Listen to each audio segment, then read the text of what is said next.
Helo, dewch i ni gael cynnesu fyny. Llaw ar y chysgwydd, cylchoedd bach, neu cylchoedd mawr, mae'n dibynnu faint o symudiad sydd gynnwch chi, ac yna newid i'r ochr arall.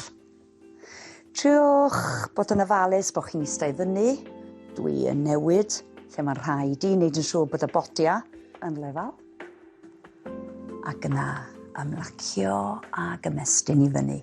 Felly pan dwi'n ymestyn i fyny, dwi'n edrych i fyny yr un pryd. Os oes gynnwch chi anhawster yn y gwddw, jyst gnewch cyn gymaint a fedrwch chi. Ac os mond medru mynd hanner ffordd, mae hwnna'n ffain hefyd. Ond mae o'n bwysig i symud achos fel dyn ni'n mynd yn hŷn, neu hyd yn oed pan dyn ni'n ifanc, os dyn ni ddim yn symud, mae'r corff yn mynd yn fwy stiff. Felly, pwysig i ymestyn. Ac os fedrwch chi ymestyn yr holl ffordd i fyny, da iawn chi.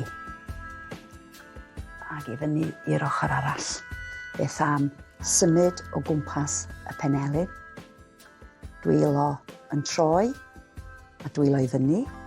A dyn ni dal yn gweithio yn y penelyn wrth i ni blygu ac wrth i ni droi.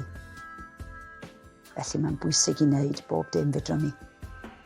Plygu'r penelyn, sythu, dwylo i fyny a dwylo i lawr. Ac os ydych chi'n sylwi fel dwi'n troi y llaw i fyny ac i lawr, dwi ddim yn symud yr ysgwydd.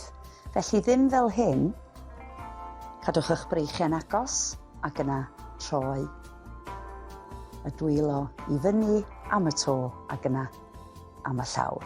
Yna bysedd. Mae'r bysedd yn medru fynd yn stiff hefyd ac os gynnwch chi mymryn o gric mala yn eich dwylo, pwysig i symud.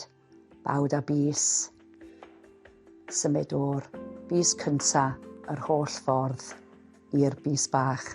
Ac os ydych chi'n gwneud hyn wrth cais gada, mae o fwy anodd. Ac yna cylch droi. Ac wrth gwrs, pan dyn ni'n eistedd i lawr ac yn gwneud yr ymarferion yma, dyn ni ddim yn gweithio'r galon yn galad, felly mae o'n bwysig os fedrwch chi i symud. Mi fedrwch chi wneud yr ymarferion yma wrth sefyll i fyny a camu ochr i ochr. Felly os ydych chi'n medru gwneud, gnewch. Ac os ydych chi mond yn medru eistedd lawr, os ydych chi'n gyffyrddus eich eistedd, gnewch fel hyn. Ac yna beth am y cwysa. Traed i fyny ac i lawr, mae hwn yn gweithio'r cyhyra sydd yn helpu'r cylchfediad.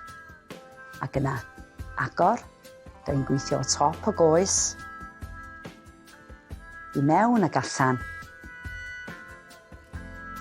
A dwi'n teimlo hyn o gwmpas yr clun.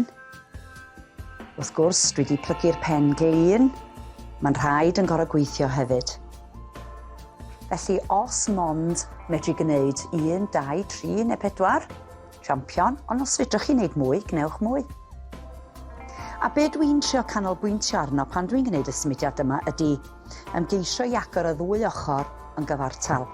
Ddim bod fi mond yn agor un a bod y llall ddim yn symud. Agor a cau.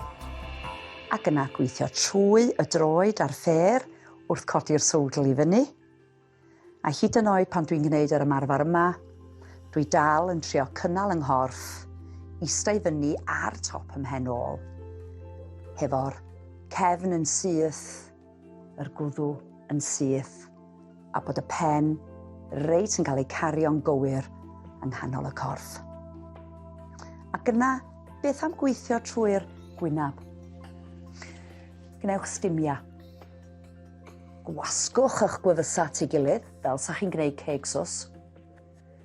Ac yna agor. Ac yna cau'r ceg. Ac yna symud y ceg o ochr i ochr. Un ochr, ac ochr arall. A mae gynno fi un ochr sydd yn haws na'r llall. Stimia.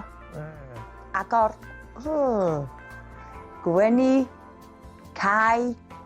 A symud.